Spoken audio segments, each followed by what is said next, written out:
Hello everyone, I hope you all are doing well and I wish you all the best कि आपकी जो stock market की journey है, investment की, trading की, वो अच्छी जाए।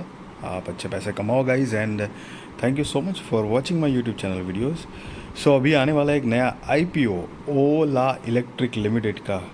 सो गाइज चलिए देखते हैं आईपीओ डिटेल्स। तो कि आईपीओ डेट जो है वो 2 अगस्त 2024 से लेकर 6 अगस्त 2024 तक है। फेस वैल्यू 10 रुपये पर शेयर। प्राइस बैंड जो है वो 72 रुपये से लेकर 76 रुपये पर शेयर है। लॉट साइज़ 195 शेयर्स का है और टोटल इश्यू साइज़ जो है वो 80,86,26,207 शेयर्स है। करीब 6,145 करोड़ 56 लाख रुपए कंपनी कलेक्ट करने वाली है इस टोटल इशू साइज से। And guys 72 crore 36 lakh 84,210 shares जो है वो फ्रेश इश्यूज के माध्यम से आएंगे और उससे कंपनी 5,500 करोड़ रुपए कलेक्ट करने वाली है। और बाकी जो है मतलब वो ऑफ़र फॉर सेल मतलब ओएफएस के ज़रिए आएंगे, जो कि 8,49,41,997 शेयर्स है और उससे कंपनी 645 करोड़ 56 लाख रुपए कलेक्ट करने वाली है। सो ये जो फ्रेश इश्यूज से 5,500 करोड़ कलेक्ट होंगे वो सीधे सीधे कंपनी के अंदर यूज़ होंगे, मतलब ग्रोथ, डेवलपमेंट, एक्सपांशन, जो भी उनको फ्यूचर एस्पेक्ट में जहाँ पे भी ज़रूरत होगा उस हिसाब से। और ये जो 645 करोड़ 56 लाख रुपए जो है वो प्रमोटर्स के पास सीधे सीधे जाएंगे। अब इसका बेसिस ऑफ अलॉटमेंट 7 अगस्त 2024 को है। इनिशिएशन ऑफ रिफंड्स 8 अगस्त 2024। Credit of shares to demat वो भी 8 अगस्त 2024 है गाइस। एंड लिस्टिंग डेट जो है वो 9 अगस्त 2024 है। Cut off time for UPI mandate confirmation शाम को 5 बजे 6 अगस्त 2024 है गाइस। अब यहाँ पर एम्प्लॉय डिस्काउंट 7 रुपये पर शेयर है। सो जो कोई भी ये कंपनी के मतलब एम्प्लॉयज़ होंगे उनके लिए स्पेशल डिस्काउंट रखा गया है। Issue type book built issue IPO है। Listing at BSE NSE. So guys ये एक मेन बोर्ड आईपीओ है जिसकी share holding pre issue 368 crore 70 lakh 72,258 है और share holding post issue 441 crore 7,56,468 है गाइस।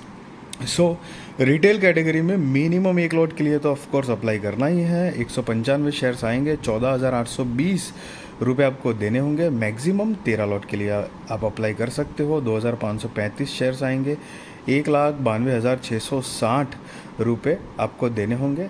SHNI में मिनिमम 14 लॉट के लिए अप्लाई करना है। 2,730 शेयर्स आएंगे, 2,07,480 रुपये आपको देने होंगे। एंड मैक्सिमम 67 लॉट के लिए आप अप्लाई कर सकते हो।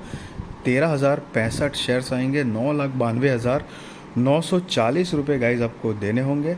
और BHNI कैटेगरी में मिनिमम 68 लॉट के लिए आप अप्लाई कर सकते हो। 13,260 शेयर्स आ जाएंगे, 10,07,760 रुपये गाइस आपको देने होंगे। एंड यहाँ पर HNI का full form high net worth individual या इंस्टीट्यूशंस आप काउंट कर सकते हो। एंड S&B जो है वो स्मॉल एंड बिग के हिसाब से अलग अलग कैटेगरी बनाई हुई है। अब रिजर्वेशन की बात करें तो QIB shares offered not less than 75% of the net issue है। Retail shares offered not more than 10% of the net issue. HNI shares offered not more than 15% of the net issue है। And now guys promoters की बात करें तो भावेश अग्रवाल जो कि company के promoters है और इनकी शेयर होल्डिंग प्री इशू 85.77% है। शेयर होल्डिंग पोस्ट इशू नहीं दी गई है गाइस। सो वो आफ्टर आईपीओ हमको पता चल जाएगी, बट अभी लगभग मतलब मेजॉरिटी स्टेक जो है वो प्रमोटर्स के पास ही है, जो कि आप देख सकते हो 85.77। बट आईपीओ आने के बाद ये जो होल्डिंग है उनकी वो चेंज हो जाएगी। अब कंपनी के बिजनेस की अगर ब्रीफ आइडिया ले तो 2017 से फाउंडेड है। Ola electric mobility limited is an electric vehicle company that primarily manufactures electric vehicles and certain core components for electric vehicles such as battery packs, motors and vehicle frames at the Ola Future Factory. Since August 2021, the company has launched 7 new products and announced 4. The Ola S1 Pro, the first EV model, was delivered in December 2021, followed by the Ola S1, Ola S1 Air Ola S1X and Ola S1X Plus in the following years. On August 15, 2023, the company announced new EV models and the range of motorcycle including Diamond Head, Adventure, Roadster and Cruiser. So ये अलग अलग उनकी vehicle की categories है. As of October 31st, 2023, the company operates its omni-channel distribution network across India, comprising 870 experiences centers and 431 service centers, including 421 service centers in experience centers, in addition to the Ola Electric website. In FY 2023, around 75% of 2W export from India were destined for Africa, LATAM, LATAM, I don't know full form guys, and Southeast Asia, while tech domestic supply of E2W was limited. A business model relies on 3 key scalable platforms, तो जिसके अंदर the R&D and technology platform with in-house design and development of EV technologies and components, the adaptable production and supply chain platform, and the D2C omni-channel sales platform. As of March 31st, 2024, the company had 959 employees, जिसमें से 907 permanent है और 52 जो है वो freelancers है, who focused on research and development. They are dedicated to the product development, vehicle and software development, vehicle design and cell development. So guys, बहुत ही hype है ये पर्टिकुलर IPO की. ओला इलेक्ट्रिक आपने मतलब थोड़े टाइम पहले से ही सुना होगा कि ओला का IPO आने वाला है. सो गाइड मतलब चांसेस काफ़ी ज़्यादा है कि ये मतलब ग्रे मार्केट प्रीमियम हाई रहे, और जब IPO अप्लाई करोगे तो समझ लो कि ओवर अप्लाई भी हो जाए, मतलब फुल हो जाए बहुत ही कुछ ही लिमिटेड टाइम के अंदर. सो ये सारी पॉसिबिलिटीज़ इसके अंदर बन सकती है गाइस, ज़रूरी नहीं है बट यस बन सकती है. अब देखते हैं मार्केट बेसिकली कैसे रिएक्ट करता है, क्योंकि अगर ओवरऑल मार्केट अगर डाउन ट्रेंड नहीं मतलब एक करेक्शन आया अगर है थोड़ा हैवी वाला, लाइक समझो कि कपल ऑफ डेज़ के लिए थोड़ा क्रैश टाइप का, सो उस टाइम पे अगर लिस्टिंग है तो थोड़ी सी दिक्कत वाली बात हो सकती है. Rather than it's okay. अब कंपनी के फाइनेंशियल्स की बात करें तो 31 मार्च 2021, 22, 23 और 24 के फाइनेंशियल्स यहाँ पर दिए गए हैं, और ये सारे फिगर गाइस करोड़ में हैं. तो चलिए देखते हैं 3-4 साल में कंपनी ने क्या प्रोग्रेस किया हुआ है. कि जो असेट है वो 31 मार्च 2021 के अकॉर्डिंग 2112 करोड़ रुपए के आसपास थी, जो कि बढ़कर 31 मार्च 2024 में 7735 करोड़ रुपए के आसपास हुई है. रेवेन्यू जो है वो 106 करोड़ रुपए से बढ़कर 5243 करोड़ रुपए के आसपास हुई है. प्रॉफिट आफ्टर टैक्स -199 करोड़ रुपए का था, मतलब 200 करोड़ के लॉस में थी कंपनी, जो कि लॉस बढ़कर गाइस 1584 करोड़ रुपए के आसपास हुई है, मतलब 1584 करोड़ रुपए के आसपास का लॉस है अभी भी कंपनी को. और साथ में नेटवर्थ देखेंगे तो 1970 करोड़ रुपए से बढ़कर 2019 करोड़ रुपए के आसपास हुई है. रिजर्व्स एंड सरप्लस जो कि 1999 करोड़ रुपए था, और वो भी नेगेटिव में है, 2882 करोड़ रुपए के आसपास हुआ है. टोटल बोरोइंग्स जो है वो 38 करोड़ रुपए से बढ़कर 2389 करोड़ रुपए के आसपास हुआ है गाइस. और आप ये नीचे देख सकते हो अमाउंट इन करोड़ लिखा हुआ है, जो मैंने आपको पहले ही बताया. सो गाइस यहाँ पर मैं आपको ये मेरा पॉइंट ऑफ व्यू ज़रूर शेयर करना चाहूँगा. रेवेन्यू बढ़ी है लेकिन प्रॉफिट कहीं पर भी नहीं दिखाई दे रहा है, साथ में रिजर्व्स भी नेगेटिव है, और बोरोइंग्स जो है वो भी ड्रास्टिकली बढ़ी हुई है पिछले 3-4 साल में. सो बेसिकली यहाँ पर फाइनेंशियल्स की बात करें तो उस हिसाब से काफ़ी वीक फाइनेंशियल्स है. हालांकि मैं आपको कुछ कॉन्सेप्ट यहाँ पर एक एक्सप्लेन करना चाहूँगा. आपने कभी ज़ोमैटो की अगर फाइनेंशियल्स देखी होगी तो ज़ोमैटो कंपनी भी जो है वो पहले मतलब लॉस मेकिंग कंपनी कहलाई जाती थी, लेकिन पिछले 2-3 क्वार्टर से अगर आप देखोगे तो थोड़ी पॉजिटिव टाइप ऑफ हुई है, या फिर यूँ कह लो कि लॉस जो है वो धीरे धीरे कम करके कंपनी प्रॉफिट में तब्दील हो रही है. सो बेसिकली उनका कॉन्सेप्ट क्या होता है कि जैसे ज़ोमैटो का एक तरह से जो मार्केट में आपने कई बार सुना भी होगा कि उनका एक तरह से वो एक कॉन्सेप्ट रहता है कि भाई पहले पैसा खर्च कर करके लार्जर से लार्जर मार्केट कैप्चर करो. मतलब आप जहाँ पे भी देखोगे ज़ोमैटो ही दिखे, तो एक तरह से आप मतलब आपका बटन जो है वो ज़ोमेटो से ही कुछ किसी भी चीज़ की डिलीवरी करवाने के लिए आपका बटन दब जाए, उस टाइप से एक मार्केटिंग होती है। तो उसके लिए वो बोरिंग्स पे बोरिंग्स उठा रहे थे, और अब मार्केट कैप्चर करने के बाद धीरे धीरे वो प्रॉफिट में बाद में जनरेट हो रहा है, समझ रहे हो आप। तो उस हिसाब से गाइस कॉन्सेप्ट है, लेकिन फिर भी मैं मेरा पॉइंट ऑफ व्यू यही कहूँगा कि एकदम से ऐसे नहीं करना। मतलब जैसे मैंने अभी बताया तो आपको लग रहा होगा कि वो अच्छा ये कॉन्सेप्ट है तो कि पॉजिटिव बात है, तो उस हिसाब से लेकिन कभी जज नहीं करना चाहिए, क्योंकि इसमें फेल होने के चांसेस भी मतलब 50-50 ही होते हैं गाइज। सो मैं यहाँ पे कंपनी की कोई पॉजिटिव और नेगेटिव इमेज नहीं फैला रहा हूँ, एक एग्जाम्पल देखिए, कंसेप्ट जो होता है वो मैं आपको बता रहा हूँ। मतलब बहुत सारे कंसेप्ट होते हैं उनके बिजनेस रन करने के लिए, लेकिन ये वन ऑफ द कंसेप्ट है। जैसे मैं आपको बात करूँ, एक दूसरा एग्जाम्पल देता हूँ कि आपने कभी मतलब ये जो सुजलॉन करके जो शेयर है, जो कि अभी कोविड तक तो एकदम पैनी स्टॉक था, मतलब 2-3 रुपए के आसपास था, जो आज की तारीख में I think I don't know around, लेकिन मैंने जो लास्ट देखा था शायद 55-60 रुपये तक पहुंच चुका है, समझ रहे हो गाइस। अब ये कंपनी की भी अगर आप बैक स्टोरी जाएंगे तो उसमें वैसे बहुत सारे ऐसे इश्यूज़ है, लेकिन जो वन ऑफ जो मुझे मतलब मेजरली लगता है, तो वो कुछ ऐसा मुझे लगा कि उन्होंने भी अपने बिज़नेस जो विंड पावर के रिलेटेड उनका जो बिज़नेस है मेजरली, तो बहुत जगह पे उन्होंने मतलब बिज़नेस जो है वो एक्सपांशन के लिए बहुत जगह, यहाँ पर भी मतलब समझ लो इंडिया में भी, अफ्रीका में भी, अफ्रीका मतलब I don't know the countries, but एक एग्जांपल बता रहा हूँ, अफ्रीका में, अमेरिका में, रशिया में, जहाँ मर्जी चाहे, बहुत 10 जगह पर ऐसे अपना सेंटर खोल लिया विंड पावर का, समझ लो। अब बिज़नेस जो टोटलिटी में जनरेट करना है वो गिनी चुनी 2-3 जगह से आ रहा है, तो समझ लो 10 जगह पर कर्जा भी लेके रखा है, उसका प्रीमियम मतलब प्रीमियम माने ब्याज भी भरना है, और ऊपर से वहाँ पे कुछ भी बिजनेस खास जनरेट नहीं कर पाया, तो टोटल लॉस करके अल्टीमेटली जहाँ से थोड़ा मोटा प्रॉफिट जनरेट हो रहा था, तो वो भी सारा का सारा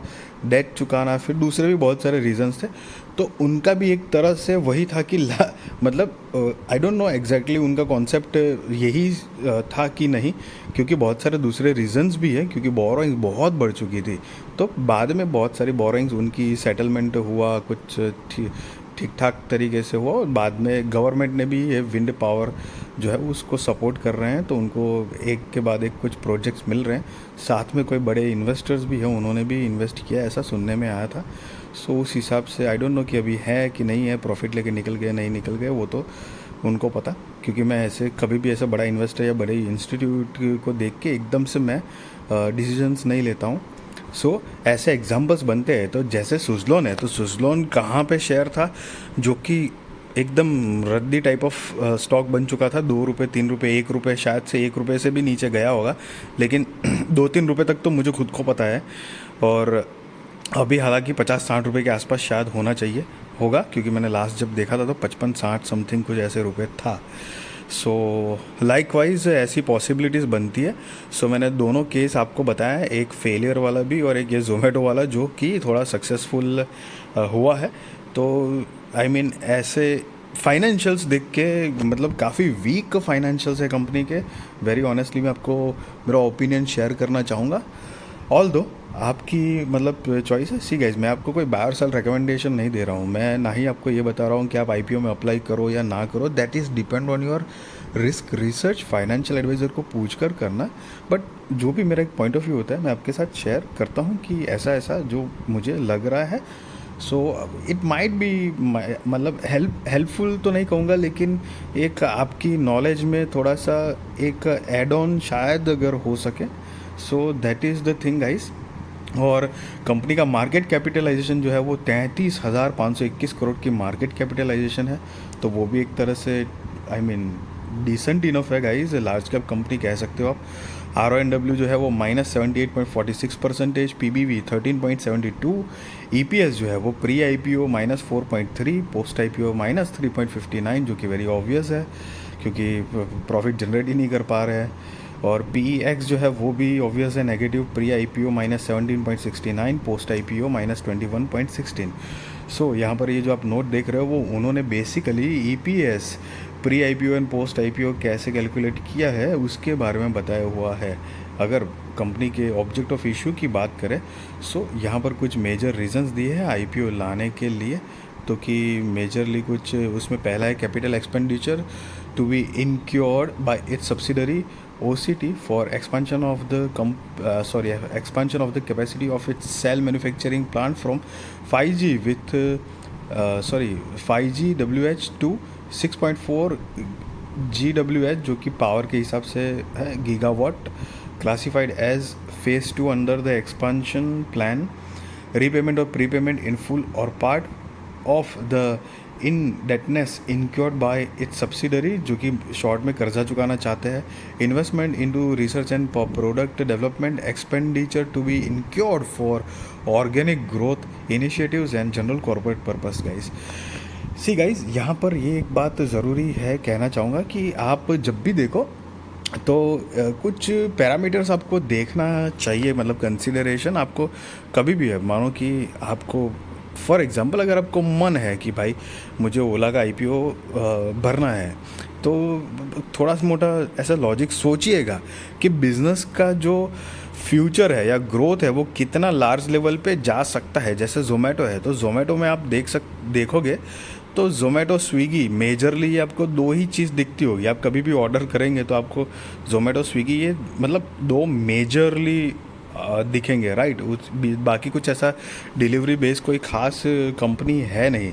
सो पोटेंशियल जो है वो रिकवर करने का वो एक देखना है। साथ में अब जैसे कि ओला की बात करें तो ओला के साथ साथ ओला, उबर, दूसरी जो भी सारी चीज़ें हैं, और क्या फ्यूचर में मतलब कोई दूसरा जायंट आ गया है। एक एग्जांपल के तौर पे मान लो समझा रहा हूँ कि रिलायंस है।